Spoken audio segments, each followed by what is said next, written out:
मैं कहाँ से आया हूँ। मैं जब छोटा था मेरे को लगता था कि मैं बहुत कुछ कर सकता हूँ। जैसे जैसे बड़ा हुआ दिमाग में बैठ गया कि मैं कुछ नहीं कर सकता। उसके पीछे बहुत सारी वजहें थी। उसमें से सबसे बड़ी वजह थी जब मैं 10th क्लास में था, तब हमारी फैमिली में कुछ मेजर प्रॉब्लम्स हो गई। हमारा एक एल्यूमिनियम का बिजनेस था मेरे फादर का, 20 साल पुराना, किसी के साथ पार्टनरशिप में। वो रातों रात ख़त्म हो गया, जिसकी वजह से हमारी फैमिली की सिचुएशन काफ़ी ख़राब हो गई और समझ नहीं आ रहा था कि कल क्या होगा। किसी को समझ नहीं आ रहा था, जिसकी वजह से मेरे फादर थोड़ा सा डिप्रेशन में भी चले गए और घर में बड़ा अजीब सा एटमॉस्फेयर रहने लग गया। सबको लगने लग गया पता नहीं क्या होगा क्या होगा। मैं छोटा था, मैं क्या करता, 15-16 साल का था। अब ऐसे में दो चीज़ें होती हैं हर फैमिली में जब कुछ ऐसा होता है। कुछ फैमिलीज होती हैं जो टूट जाती हैं, बिखर जाती हैं, वो आपस में ही लड़ने लग जाते हैं। दूसरी फैमिलीज होती हैं जो और पास आ जाती हैं। हमारी फैमिली में वो दूसरी वाली चीज़ हुई। मैं, मेरी मदर, मेरी छोटी सिस्टर, हम सब आए और हम सब ने कहा कि ये आपकी प्रॉब्लम नहीं है, ये हम सब की प्रॉब्लम है। हम सब मिलकर कोई ना कोई हल निकालेंगे, करेंगे, कुछ ना कुछ करेंगे, कुछ ना कुछ होगा। तो अब क्या था, मैं चाहता तो था कि कुछ हो, मानता क्या था, कुछ नहीं कर सकता क्योंकि मेरी लैंड इनफर्टाइल थी। उसके बाद हमने कई चीज़ें ट्राई करी, जैसे एक खजूर का बिजनेस किया था हमने। मतलब खजूर के पान बनाती थी मेरी मदर, और मैं जा करके वो जो डब्बे में पान होते थे खजूर के, वो जा करके लोगों को देता था कि भाई हेल्थ के लिए अच्छा होता है। एक पर्चे बनवाए थे अपने फ्रेंड्स में, रिलेटिव्स में, यहाँ पे वहाँ पे वो देते थे। वो काम इतना नहीं चला, वो बंद हो गया। उसके बाद में हमने एक STD PCO की शॉप खोली, फोटो स्टेट की, STD की, PCO की। वहाँ पे मेरी मदर बैठती थी, कई बार मैं भी जा करके बैठता था वहाँ पे। और वहाँ पे जा करके तो मेरी लैंड और इनफर्टाइल हो गई, क्योंकि वहाँ मैंने लोगों को देखा 25-25 पैसे के पीछे अपनी मदर से लड़ते हुए। कई बार अंदर से गुस्सा भी आता था, लेकिन क्या करता, लाइफ यही है। तब मुझे लगा कि यार सच में पैसा ही सब कुछ है, पैसा ही भगवान है। कहीं से भी बस पैसा आ जाए, मुझे और कुछ नहीं चाहिए। कहीं से मुझे कोई नौकरी दे दे और पैसा आ जाए, सारी प्रॉब्लम्स ठीक हो जाए। तो STD PCO की शॉप भी बंद हो गई। उसके बाद मैं कई जगह इंटरव्यूज़ के लिए गया, हर जगह फेल होता चला गया, कुछ समझ नहीं आ रहा था क्या होगा। अब मेरी लाइफ का टर्निंग पॉइंट आया। मैं एक सेमिनार में गया जो एक मल्टी लेवल मार्केटिंग कंपनी का सेमिनार था। अब मेरी एज उस टाइम पे 18 साल थी। मैं सच बताऊं, 3 घंटे का सेमिनार था, मुझे कुछ समझ नहीं आया, सब कुछ मेरे ऊपर से निकल गया। और मुझे एग्जैक्ट याद है आज भी कि मैं कहाँ बैठा था। आगे से एक ऑडिटोरियम था और मैं यहाँ से तीसरी सीट पे बैठा हुआ था। मैं देख रहा था और इस जगह पे एक 21 साल का लड़का खड़ा हुआ था। जब तक वो बोलता रहा, मेरे दिमाग में कुछ नहीं घुसा, सब ऊपर से निकल गया। लेकिन एंड में उसने एक बात बोली, कहता मेरी एज 21 साल है और मैं महीने का 2.5 लाख रुपए कमा रहा हूँ। उसमें उन्होंने क्या किया होता, उस चेक की बड़ी सी फोटोकॉपी कराई हुई और स्टेज पे खड़े हो गए ऐसे दिखा रहे थे। अब मैं वहाँ बैठा हुआ जीरो गिन रहा था, 1 2 3 4 5। मेरे दिमाग में आ रहा था, मैंने कहा ये तो सच में कमा रहा है 2.5 लाख रुपए महीने का। मेरे तोते उड़ गए, दिमाग फट गया मेरा। मैंने ये देखा था जिंदगी में कि भैया 10-15 हज़ार रुपए के लेवल पे पहुंचने में भी सालों लग जाते हैं, और यहाँ दूसरी तरफ एक लड़का है मेरे जैसा ही जो कह रहा है कि मैं 2.5 लाख रुपए महीने का कमा रहा हूं। और वो एक सेकंड लगता है, एक सेकंड, वो सेकंड था मेरी जिंदगी का। अंदर से चीख निकली। मैंने कहा कि अगर ये लड़का कर सकता है जो देखने में बिल्कुल मेरे जैसा है, अरे तो मैं क्यों नहीं कर सकता? मैं क्या कोई दूसरे प्लेनेट से आया हूं? मैं क्यों नहीं कर सकता? अगर इसके लिए आसान है तो मेरे लिए भी आसान है। मैं भी कर सकता हूं, कर सकता हूं।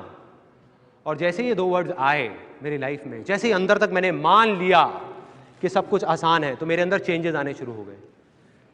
जहां पहले मैं बोलता था कि अरे मुश्किल है, कुछ नहीं हो सकता, हमारा तो टाइम ही खराब चल रहा है, पता नहीं क्या होगा, मैं बोलने लग गया अरे अब आप देखो मैं क्या करता हूं। अरे 2-2 लाख के चेक तो ऐसे ले आऊंगा, कंपनियां खड़ी कर दूंगा, अभी आप देखते जाओ, अभी आपको पता नहीं है क्या होने वाला है। और सब बोलने लग गए थे कि संदीप तो पागल हो गया है। अब ये एक बहुत मजेदार पॉइंट है, जब भी आपको लोग बोलने लग जाएं कि आप पागल हो गए हो, तो आप समझ जाओ कि आप सही ट्रैक पे हो।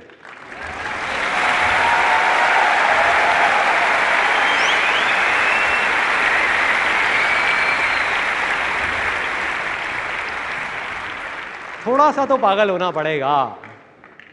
वही हुआ, मैं पागल हो गया, अजीब अजीब बातें करने लग गया। मतलब अंदर से मुझे लगने लग गया बहुत आसान है, लैंड फर्टाइल हो गई। एक स्टेप कंप्लीट, दूसरा स्टेप डिस्कवर करना था कि क्या करना है। अब 2 आवाजें थी, बाहर की आवाज, अंदर की आवाज।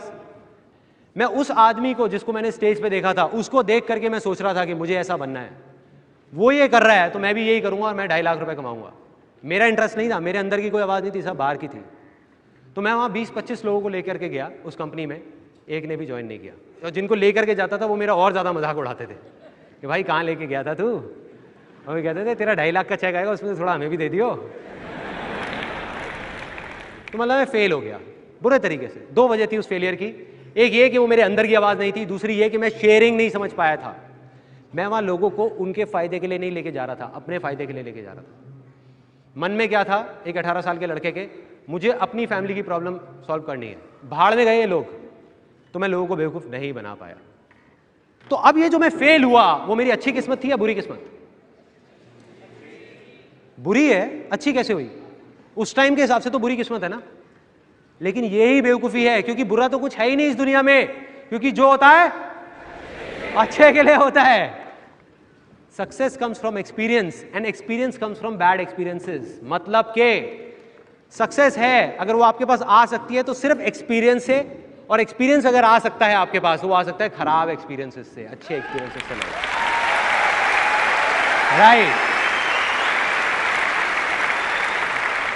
और वो चीज़ मुझे समझ आ गई जब उस कंपनी में गया। उसका फ़ायदा ये हुआ, फाइनेंशियली मैं फेल हो गया, लेकिन फ़ायदा ये हुआ बहुत अच्छी अच्छी बातें सुनने को मिली।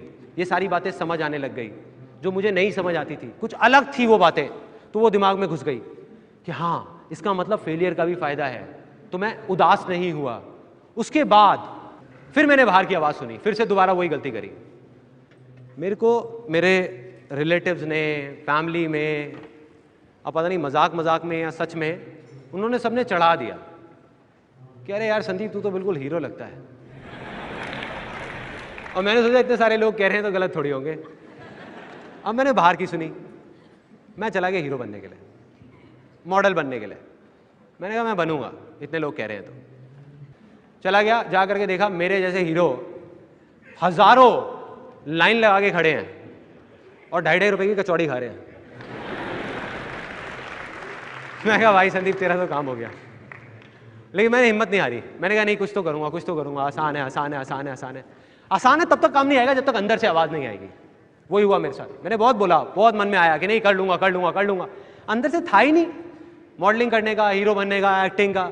गया जा करके ऑडिशन देने जाता था, ब्लैंक हो जाता था, भूल जाता था, अंदर से मज़ा ही नहीं आता था। कुछ म्यूज़िक वीडियोज़ करी, कुछ ऐसी म्यूज़िक वीडियोज़ की अगर मैं आपको यहाँ दिखा दूँ तो आपको हंसते हंसते पेट दर्द हो जाएगा। जब मेरा 5 साल का बेटा तंग कर रहा होता है, घर में हुड़दंग मचाया होता है उसने, तो मेरी वाइफ वो वीडियो को प्ले कर देती है और बेटा वहाँ टिक के बैठ जाता है और देख के हंसता रहता है, पापा ही क्या कर रहे हैं। फेल हो गया। मैं ये मानता हूं, जैसे मैंने अभी आपको कहा, कि अगर आप कामयाब हो सकते हो तो सिर्फ और सिर्फ अपने फेलियर्स की वजह से, अपनी सक्सेस की वजह से नहीं। तो ये मेरी लाइफ का इतना बड़ा फेलियर मेरी लाइफ की एक बहुत बड़ी सक्सेस लेकर के आने वाला था, जो मुझे नहीं पता था। बाद में समझ आया। कैसे?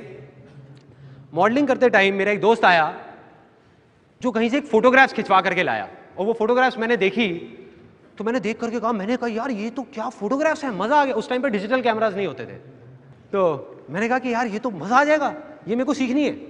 मतलब पहली बार लाइफ में अंदर से आवाज आई कि मुझे फोटोग्राफी सीखनी है यार, मुझे सीखनी है, मुझे फोटोग्राफर बनना है। न्यूज़पेपर में एक ऐड देखी, उनके पास गया, एक छोटा सा 2 हफ्ते का फोटोग्राफी का कोर्स ज्वाइन कर लिया। मुझे नहीं पता था मैं क्या करूंगा, क्यों कर रहा हूं, किस लिए कर रहा हूं, सोचा ही नहीं, बस दिल की सुनी। अंदर से होता है ना, फीलिंग आती है कि यही तो चाहिए था, मिल गया। अपनी मदर के पास गया, उनसे 12,000 रुपए लिए और जा करके कैमरा खरीद के आ गया। रिलेटिव्स की, फ्रेंड्स की, सबकी फ्री में फोटोग्राफ्स खींचने लग गया। मुझे नहीं पता था मैं क्या कर रहा हूं, क्यों कर रहा हूं, करता रहा करता रहा करता रहा। अब क्या होता है कि जब अंदर से भी आवाज आती है ना, तो लाइफ में कभी ना कभी ऐसी स्टेज आएगी आप लोगों की लाइफ में, आप स्टेप उठा लोगे, एक्शन ले लोगे, और जो आप चाहते हो वो जा करके रियलिटी से टकराएगा, जो बहुत अलग होगा। मैं चाहता था एक बहुत अच्छा फोटोग्राफर बनना, लेकिन रियलिटी क्या थी कि मेरे जैसे लाखों फोटोग्राफर्स इंडिया में, जिन्होंने 1 साल का कोर्स, 2 साल का, 4 साल का भी कोर्स किया हुआ है, वो लोग भी ज़्यादा कुछ नहीं कर पा रहे थे। और मैंने क्या किया था, सिर्फ 2 हफ्ते का कोर्स। मतलब मैं कोई बहुत अच्छा फोटोग्राफर नहीं था। बस अब वो टर्निंग पॉइंट था कि मेरा फेलियर मेरी सक्सेस कैसे बना। उन 1 लाख फोटोग्राफर्स में और मुझ में एक छोटा सा फर्क था। मैं मॉडलिंग में फेल हो चुका था, वो नहीं हुए थे। मैंने जब मॉडलिंग के लिए धक्के खाए थे तो मुझे पता था कि 90% मॉडलिंग एजेंसीज फ्रॉड हैं। तो मैंने क्या किया, मैंने एक लिस्ट बनाई 70-80 फ्रॉड एजेंसीज की और 10-15 जेन्युइन मॉडलिंग एजेंसीज की, और लोगों को बांटनी शुरू कर दी कि ये फ्रॉड है, फ्रॉड है, फ्रॉड है, ये जेन्युइन है, जेन्युइन है, जेन्युइन है। और ये चीज़ लोगों को अच्छी लगने लग गई। उसके बाद मैंने एक छोटी सी ऐड निकाली न्यूज़पेपर में, फ्री पोर्टफोलियो, और लाइन लग गई, बहुत सारे लोग आ गए। मैंने लोगों को सच बोला, कोई घुमा फिरा के नहीं, कुछ नहीं, सीधी सीधी बात। मैंने कहा भाई देखो ऐसा है, मैं कोई बहुत बड़ा फोटोग्राफर नहीं हूँ, अभी नया नया कोर्स किया है मैंने यहाँ से 2 हफ्ते का। तो एक ऑप्शन तो है कि आप खुद रोल लेके आओ, खुद प्रोसेसिंग कराओ, और आपकी कॉस्ट आएगी, आप देख लो ये है, आपकी कॉस्ट आएगी 3,000 रुपये। दूसरा ये है कि मैं आपके लिए सब कुछ करूँ। अब अगर मैं किसी भी होलसेल मार्केट में जाता हूँ तो वही फिल्म रोल जो आपको 150 रुपये का मिलता है, मुझे 50 रुपये का मिलता है, उसमें मुझे 1,500 रुपये बचेगा। तो आप जैसे कहोगे वैसे कर लेंगे, ऐसे या ऐसे। उन्होंने कहा यार हमें क्या प्रॉब्लम है, आप ही कर लो ना, हमारा तो खर्चा उतना का उतना है। देखो मेरा उस टाइम भी यही मानना था, आज भी यही मानना है, और हमेशा यही रहेगा कि अगर ज़िंदगी में कभी भी कुछ करना है ना तो सच बोल दो, घुमा फिरा के बातें मत करो, सच बोल दो। और लोग आए। मुझे याद है मैंने 4800 रुपये की अपनी वो पहली ऐड दी थी, जिसकी वजह से मेरे से करीबन 7 या 8 लोगों ने पोर्टफोलियो बनवाया, और मेरी ज़िंदगी की जो पहली इनकम थी 15 से 20 हज़ार रुपये की यहाँ से आई। This was the first success.